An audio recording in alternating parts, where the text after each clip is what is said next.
आज है 26 दिसंबर शुक्रवार का दिन। हरकारा के इस ऑडियो अंक में आपका स्वागत है। हरकारा लेकर आया है आज के न्यूज़लेटर का पॉडकास्ट, जिसे आपके लिए तैयार किया है निधिश त्यागी के साथ राजेश चतुर्वेदी, गौरव नौरियाल और फलक अफशान ने। जिन खबरों का जिक्र हम यहाँ कर रहे हैं, उनके लिंक्स और विस्तृत जानकारी मूल न्यूज़लेटर में है। सुनिए ऑटोमेटेड आवाज़ में। हरकारा यानी हिंदी भाषियों के लिए क्यूरेटेड न्यूज़लेटर। ज़रूरी खबरें और विश्लेषण, शोर कम, रोशनी ज़्यादा। आज के इस एपिसोड में हम देश और दुनिया की उन खबरों का विश्लेषण करेंगे जो सीधे आपके अधिकारों और लोकतंत्र के भविष्य से जुड़ी हैं। आज हम बात करेंगे भारत के चुनाव आयोग की साख पर उठते गंभीर सवालों और कर्नाटक से लेकर बिहार तक मतदाता सूची में कथित हेराफेरी के आरोपों की। हम चर्चा करेंगे उन्नाव रेप केस में आए दिल्ली हाई कोर्ट के फैसले और पीड़िता के संघर्ष की। इसके अलावा हम नज़र डालेंगे साल 2025 में भारत की विदेश नीति के लेखा जोखा पर और जानेंगे कि आखिर क्यों एक सदी पुराने संगठन होने के बावजूद कांग्रेस सेवा दल और कम्युनिस्ट पार्टियां आरएसएस से पिछड़ गईं। साथ ही असम की हिंसा और राजस्थान में अवैध खनन की रिपोर्ट भी आपके सामने रखेंगे। शुरुआत करते हैं सबसे बड़ी खबर से जो सीधे हमारे लोकतंत्र की बुनियाद से जुड़ी है। द वाया में प्रकाशित पूर्व संयुक्त सचिव रवि जोशी के लेख ने एक बड़ा सवाल खड़ा किया है कि क्या भारत का चुनाव आयोग अब भी भरोसेमंद है।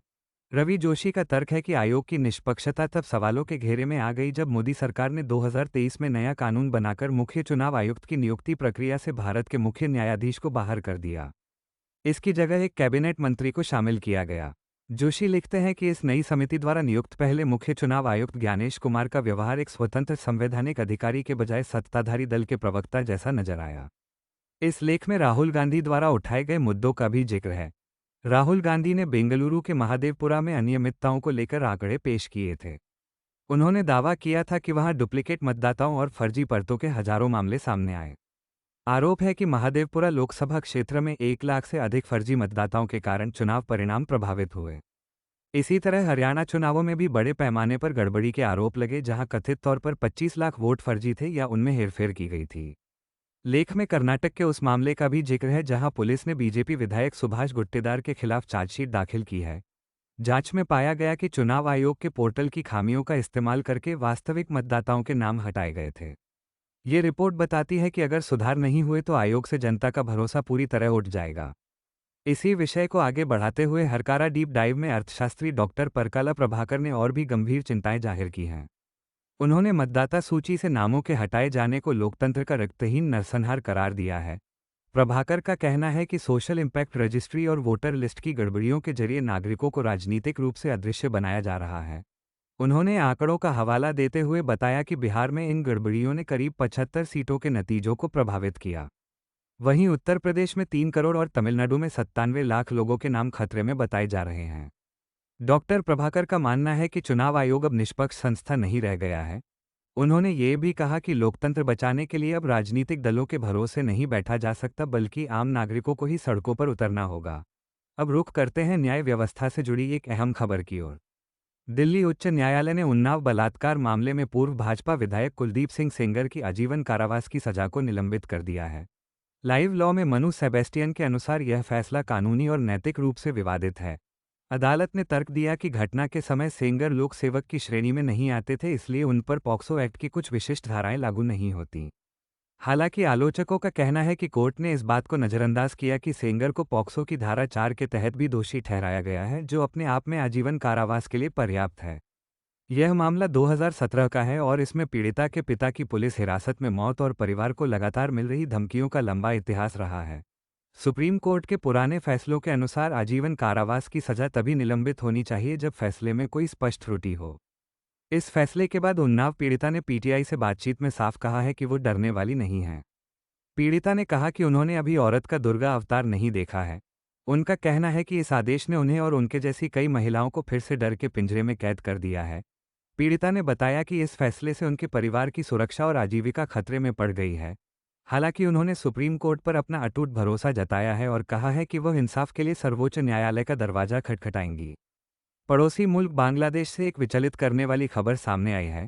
भारत ने बांग्लादेश के मेमनसिंह में हिंदू युवक दीपू चंद्र दास की लिंचिंग यानी भीड़ द्वारा हत्या किए जाने की कड़ी निंदा की है। इंडियन एक्सप्रेस की रिपोर्ट के मुताबिक विदेश मंत्रालय के प्रवक्ता रणधीर जायसवाल ने इसे गंभीर चिंता का विषय बताया है। सोशल मीडिया पर वायरल वीडियो में भीड़ को इस बर्बरता का जश्न मनाते देखा गया था। भारत सरकार का कहना है कि बांग्लादेश में अंतरिम सरकार के कार्यकाल में अल्पसंख्यकों के खिलाफ हिंसा की लगभग 2,900 घटनाएं दर्ज की गई हैं। भारत ने साफ किया है कि इन घटनाओं को केवल मीडिया की अतिशयोक्ति बताकर खारिज नहीं किया जा सकता। इस बीच सुरक्षा कारणों से भारत ने चटगांव में अपनी वीजा सेवाएं अनिश्चितकाल के लिए निलंबित कर दी हैं। राजस्थान से पर्यावरण और प्रशासन को लेकर एक बड़ी खबर है। द इंडियन एक्सप्रेस में हमजा खान की रिपोर्ट बताती है कि पिछले 7 वर्षों में राजस्थान में अवैध खनन को लेकर 7,000 से ज़्यादा एफआईआर दर्ज की गई हैं।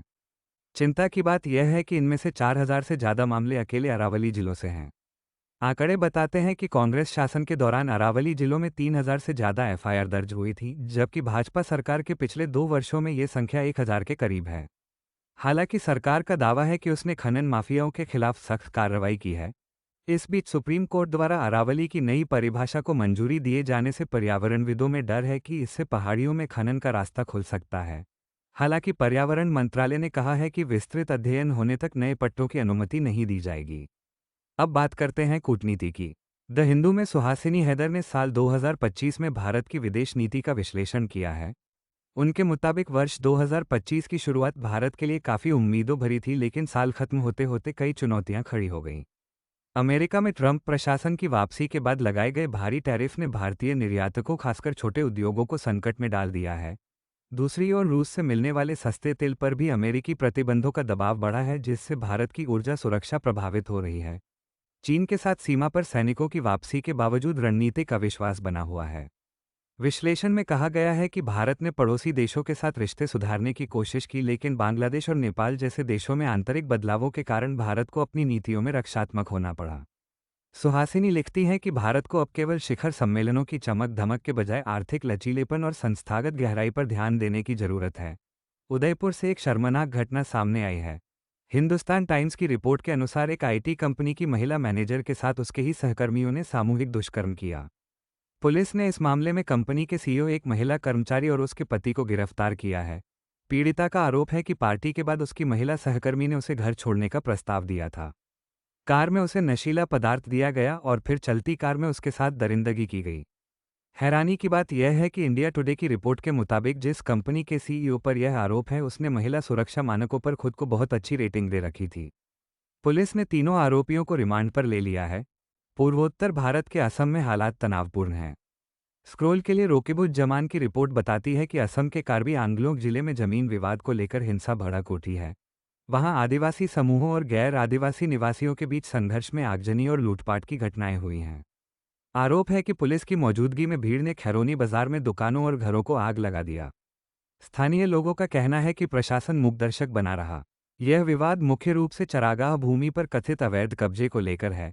कार्बी समुदाय के नेताओं का आरोप है कि सरकार वोट बैंक की राजनीति के कारण गैर आदिवासियों को संरक्षण दे रही है, जिससे आदिवासियों में गुस्सा है। गुजरात के युवाओं के साथ विदेश में धोखाधड़ी का एक बड़ा मामला सामने आया है। द न्यू इंडियन एक्सप्रेस की रिपोर्ट के मुताबिक गुजरात के 100 से अधिक युवा म्यांमार में साइबर स्कैम रैकेट के जाल में फंसे हुए हैं। इन युवाओं को डेटा एंट्री की नौकरी का झांसा देकर वहां ले जाया गया था, लेकिन अब उन्हें बंधक बनाकर साइबर अपराध करने के लिए मजबूर किया जा रहा है। वायरल हुए एक वीडियो में पीड़ितों ने अपनी आपबीती सुनाते हुए भारत सरकार से मदद की गुहार लगाई है। उनका कहना है कि उन्हें 18 घंटे काम कराया जाता है और विरोध करने पर पीटा जाता है। ये युवा वहां नरक जैसे हालात में जीने को मजबूर हैं। बिहार के रोहतास जिले में नए साल के जश्न से ठीक पहले एक बड़ा हादसा टल गया। द न्यू इंडियन एक्सप्रेस के अनुसार वहां निर्माणाधीन रोपवे का ढांचा गिर गया। ये रोपवे रोहतास किले पर आने वाले पर्यटकों के लिए बनाया जा रहा था और इसका उद्घाटन 1 जनवरी 2026 को होना था। गनीमत ये रही कि इस हादसे में किसी की जान नहीं गई। करीब 12 करोड़ रुपए की लागत से बन रहे इस रोपवे का काम अंतिम चरण में था। हादसे में रोपवे के पिलर और ट्रॉली क्षतिग्रस्त हो गए हैं। कश्मीर से एक प्रतीकात्मक लेकिन महत्वपूर्ण खबर है। द हिंदू की रिपोर्ट के अनुसार मीरवाइज उमर फारूक ने सोशल मीडिया प्लेटफॉर्म एक्स पर अपने बायो से हुर्रियत चेयरमैन का पदनाम हटा दिया है। मीरवाइज का कहना है कि उन पर अधिकारियों की तरफ से ऐसा करने का दबाव था और चेतावनी दी गई थी कि अगर उन्होंने ऐसा नहीं किया तो उनका अकाउंट हटा दिया जाएगा। पीडीपी नेता महबूबा मुफ्ती ने इस पर प्रतिक्रिया देते हुए कहा कि हुर्रियत एक विचार है जिसे कैद नहीं किया जा सकता। वहीं सज्जाद लोन ने मीरवाइज की आलोचना करते हुए इसे समर्पण करार दिया है। देश में आंकड़ों की विश्वसनीयता पर भी सवाल उठ रहे हैं। इंडिया स्पेंड की एक रिपोर्ट में विशेषज्ञों ने चेतावनी दी है कि भारत में डेटा की गुणवत्ता और पारदर्शिता को लेकर गहरी समस्याएं हैं। जनगणना में देरी और सर्वेक्षण के तरीकों में बदलाव के कारण गरीबी और उपभोग के पुराने आंकड़ों से तुलना करना मुश्किल हो गया है। विशेषज्ञों का कहना है कि 2011 की जनगणना के आधार पर चल रहे सर्वेक्षण अब जमीनी हकीकत से मेल नहीं खाते। रिपोर्ट में यह भी कहा गया है कि डेटा को रोकने या देरी से जारी करने की प्रवृत्ति नीति निर्माण को प्रभावित कर रही है। आखिर में बात करते हैं एक सदी पुराने 3 संगठनों के सफरनामे की। पत्रकार सत्य सागर ने अपने लेख में आरएसएस, कांग्रेस सेवा दल और भारतीय कम्युनिस्ट पार्टी के 100 साल के सफर का विश्लेषण किया है। 1925 के आसपास बने इन तीनों संगठनों में से आज आरएसएस सबसे ताकतवर बनकर उभरा है। सत्य सागर लिखते हैं कि कांग्रेस सेवा दल और कम्युनिस्ट पार्टियां अपनी शुरुआती बढ़त खो बैठीं क्योंकि वे आरएसएस की तरह जमीनी स्तर पर अपनी जड़ें नहीं जमा पाए। लेखक का तर्क है कि आरएसएस ने धार्मिक पहचान और डर की राजनीति का इस्तेमाल किया, जबकि कांग्रेस सेवा दल को खुद कांग्रेस पार्टी ने ही पनपने नहीं दिया। वहीं कम्युनिस्ट पार्टियां सिर्फ औद्योगिक इलाकों और मजदूर संघों तक सीमित रह गईं और उन्होंने जाति व्यवस्था जैसे गहरे सामाजिक मुद्दों को नजरअंदाज किया। लेख में तमिलनाडु के द्रविड़ आंदोलन का उदाहरण देते हुए कहा गया है कि सांस्कृतिक और भाषाई गर्व के साथ सामाजिक न्याय को जोड़कर ही आरएसएस की विचारधारा का मुकाबला किया जा सकता है। आज के पॉडकास्ट में बस इतना ही। हरकारा के इस एपिसोड को सुनने के लिए आपका शुक्रिया। हम जल्द ही लौटेंगे नई खबरों और विश्लेषण के साथ। तब तक के लिए अपना ख्याल रखें। धन्यवाद।